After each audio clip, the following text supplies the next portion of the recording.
Это моя основная пасека.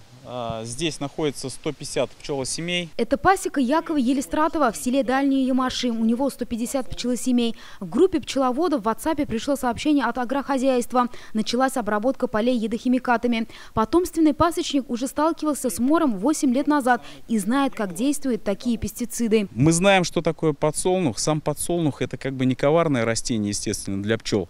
Медонос он неплохой, но препаратами, которые обрабатывают хозяйство, агрохозяйство, оно убивает пчел. К сожалению, это так. Мне позвонил мой, так сказать, друг, коллега Ярошов Владимир и сказал, что будут обрабатываться с самолетов поля.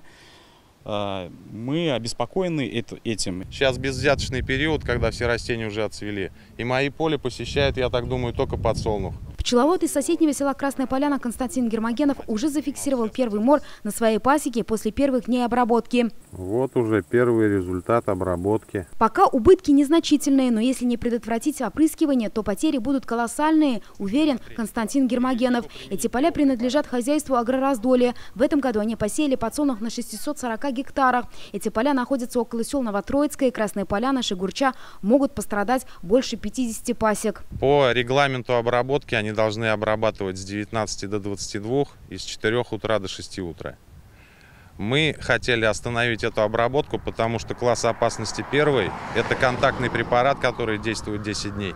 То есть нарушили они регламент, 4:30 они летали, и пчелы уже еще в улей не вернулись. Они возвращаются, но после 19. Был самолет и прилетал, но несколько вылетов он сделал. В прошлых годах в основном зерновые были посеяны.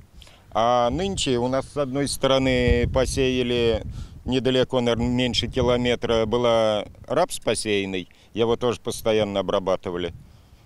А тут вот подсолнечник. Когда обработка происходит какими-то классами, видимо, очень опасными, не только для пчелы, вообще для всего окружающего идет обрызгивание первым классом опасности. Это же и как бы в поле этой обработки, вот сейчас вот, видите, даже села, а там пруды, животные, как бы домашние, это же все. Даже люди. О том, что будут обрабатывать поля с воздуха, агрохозяйство сообщило всего за день, говорят пчеловоды района. По регламенту должны были за 3. В сообщении указали, применяют 2 агрохимиката – Амистар Экстра и Донадим. Последний чрезвычайно опасен для пчел. Это верная смерть пчелам, без вариантов.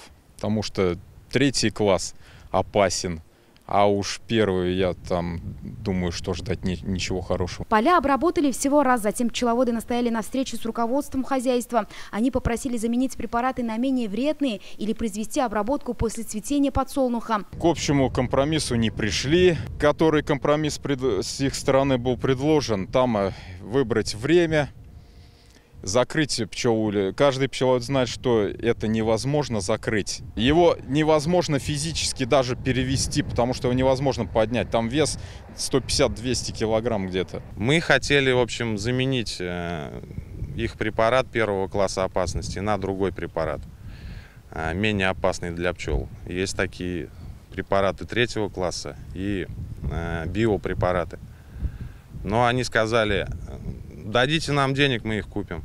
Сегодня мы связались с представителями предприятия. После разговора с пчеловодами руководство агрохолдинга приняло решение не опрыскивать поля. Да, сказали на обрабатывать. Сегодня обрабатываем.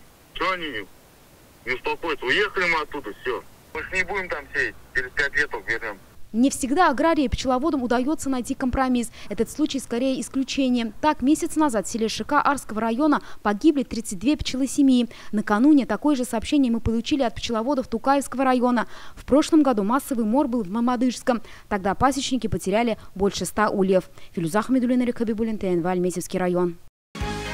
Закажи рекламу на ТНВ. Телефон в Казани 5 705 100.